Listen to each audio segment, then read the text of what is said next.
Alright, you guys, so one of my personal favorite fighters has made their way back into the ring after a 2-year layoff, and that is Gabriel Rosado. And what a way to make your return with a first round knockout. Now, if you guys probably seen or heard the interviews or who Gabriel Rosado called out, and if you know their history, then you know your history. You guys know where I'm going with this. Gabriel Rosado versus Edgar Berlanga. And like I said, I know a first round knockout is great, and Gabriel Rosado probably wanted to get some more rounds in just to shake that ring rust off, but a first round knockout, you cannot be mad at it. Now, Gabriel Rosado is back in the 168-pound division, and we got some history here.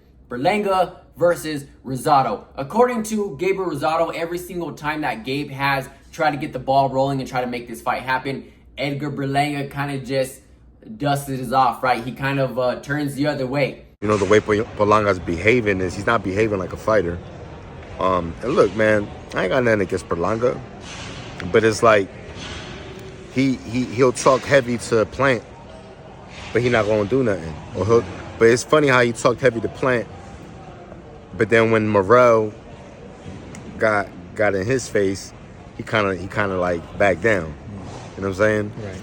And look, man, there's been so many times when he talked heavy to me.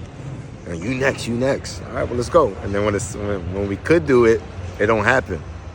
So I think a lot of times, man, it's just part of his act. If there's any time to make this fight happen, it's right now. Edgar Berlanga really needs a win on his side, and he needs momentum to get himself back in the mix. But Gabriel Rosado ain't no pushover. He ain't no joke. Look at his resume. He's been in there with the best. He's grown and he's evolved as a fighter. He doesn't have to go in there and slug it out all the time with you and make it a bloodbath every single time. He's grown. He's evolved as a fighter. He can box you. He can fight you. He can brawl you. He can fight off the back foot. He can fight on the inside. Gabriel Rosado is a seasoned veteran fighter, and I think he can give Edgar Berlanga someone who has momentum on his side. Even though he's lost to Hamza Shiraz and Canelo Alvarez, now he holds that experience. And I'm very big on ring activity, and Edgar Berlanga holds the youth and the ring activity on his side. Even though he lost, he's active. Now he holds that big stage experience, that elite fighter experience. I'm not saying he's an elite fighter, but he holds that experience. Same thing with Gabriel Rosado. Just because he lost to Triple G, he gains that experience on his side. Gabriel Rosado, if you follow his career, he started boxing at 18 years of age. And look what he's done with his career. Like, even though you start late in this game, doesn't mean you're going to be a failure, right? And I know a lot of guys have more experience than others, and it started a lot earlier in their teens or maybe as a kid.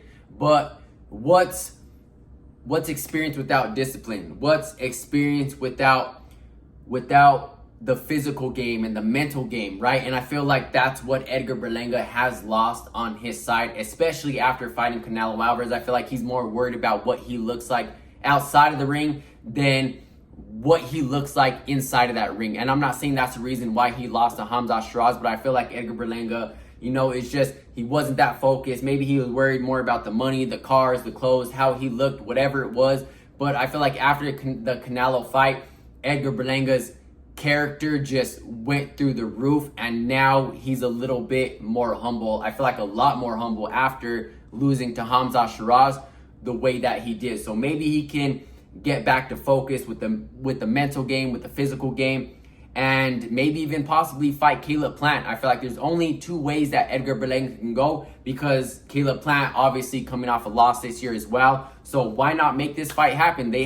Caleb Plant and Edgar Berlanga have just as much history and back and forth and a possible matchmaking as Berlanga versus Rosado and Berlanga versus Plant. So I feel like Berlanga needs to go any of those two different directions. Gabriel Rosado has a big name. Caleb Plant has a big name. They're both experienced. They're both veteran, seasoned fighters. I think this is a big fight on any card. Let me know what you guys think. Let me know what way Gabriel Rosado should go. Let me know what you think about Edgar Berlanga and the direction he should go, if he should either fight Gabriel Rosado or if he should fight Caleb Plant. I'll catch you guys in the next one. I'm out.